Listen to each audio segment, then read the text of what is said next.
Est-ce qu'il y a des tendances qui vous ont marqué pendant ces huitièmes, quelque chose qu'il faut noter, qu'il faut ressortir Déjà, il n'y a pas vraiment t'as pas de star. Enfin, habituellement, tu as toujours un ou deux joueurs qui ressortent.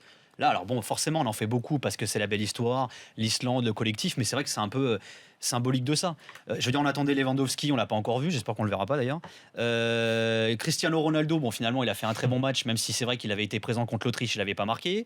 Bon, Zlatan, on l'a pas vu. C'est vrai qu'on attendait. S'il y en a un, peut-être, Bale, allez, qui a quand même au rendez-vous. Ouais, mais ça, ce que tu dis, c'est le pendant de ce que je disais juste avant, c'est la tyrannie du spectacle et de la star, complètement. Du football individualisé.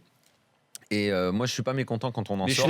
Mais la finalité, c'est ça. L'Islande et l'antithèse, d'ailleurs, au final. Non, mais c'est exactement ça. Mais c'est pour ça que finalement, on en revient au fait que le foot est un sport faux. Je suis désolé, mais plaisir là où il est. Dans l'histoire du foot de ces dernières années est l'antithèse de ce qu'on nous vend.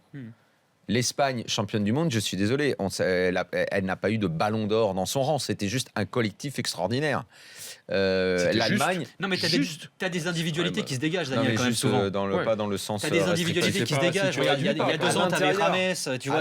À l'intérieur, tu avais dans cette équipe d'Espagne, tu avais des joueurs extraordinairement fabuleux, Iniesta et la bande, on est bien d'accord, qui étaient sublimés par le collectif.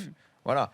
L'Allemagne qui est championne du monde, c'est le collectif. D'ailleurs, il fallait se battre sans arrêt pour dire mais regardez bien Thomas Müller, c'est un joueur extraordinaire qui avait du mal visiblement même à séduire ses pairs, ceux qui votent pour les récompenses individuelles puisqu'il n'était jamais distingué. L'Italie est également comme ça. L'Italie, je maintiens même après ces exploits répétés qui me laissent sans voix tellement ils sont beaux, que c'est l'une des moins bonnes si on prend les éléments individuels de ces dernières années.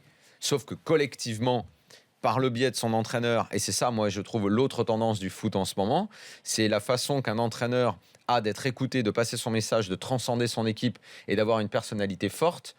Il arrive à faire que son équipe ait des performances.